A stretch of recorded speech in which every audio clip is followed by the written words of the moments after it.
विधानसभा शून्यकाल उठिला कलिंग पुरस्कार प्रसंग। यह पुरस्कार को नहीं बीजेडी और बीजेपी मध्य कथा कटाकटी होइछे। 1952 मसीह कलिंग पुरस्कार आरंभ होइथिला। एभली एक सम्मानजनक पुरस्कार को केंद्र सरकार अर्थ सहायता प्रदान न करिबारु बंद हो जाइछे। केंद्र सरकार एबे राष्ट्रीय विज्ञान पुरस्कार देउछंती।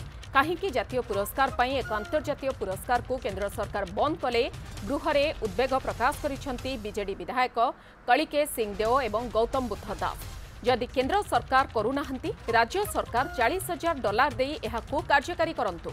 एने विरोधी दल नेता तथा पूर्वतन मुख्यमंत्री नवीन पट्टनायक भी केंद्र सरकार को चिठी लिखि पुणी थरे कलिंग पुरस्कार आरंभ करबा पई निवेदन करथिले सुद्धा आज जाए कौनसी उत्तर आसी नाही।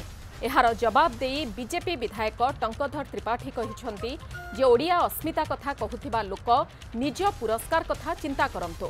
2017 रु साहित्य एकाडेमी पुरस्कार दिया जाई नाही। संगीत नाटक एकाडेमी पुरस्कार 2 वर्ष हेलाणी दिया जाई नाही। फिल्म अवार्ड, फकीर मोहन अवार्ड, मनोज दास अवार्ड भी बंद अछि। एहा कोन ओडिया अस्मिता नथिला कि बोली प्रश्न करिसंती बीजेपी विधायक टंकधर त्रिपाठी। माननीय पूर्वतन मुख्यमंत्री नवीन पट्टनायक अगस्ट मासरे देशर साइंस एंड टेक्नोलॉजी डिपार्टमेंट को गोटे चिठी भी लिखिंट किंतु वर्तमान सुधा किसी उत्तर आसी नहीं।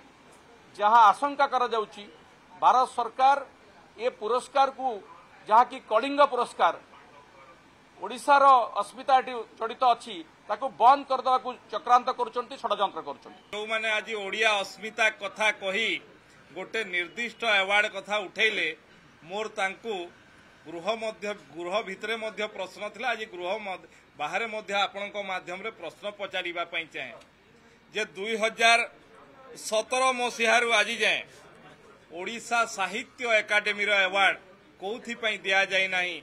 ओडिया अस्मिता कथा कुआडे गला। संगीत नाटक एकाडेमी रो पुरस्कार 2 वर्ष हैला बंद होइकी रहिछि, पेंडिंग होइकी रहिछि। एठी ओडिया अस्मिता कथाटा कुआडे गला।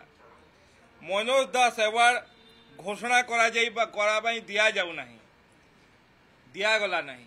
एटा ओडिया अस्मिता कथा कि नुहे।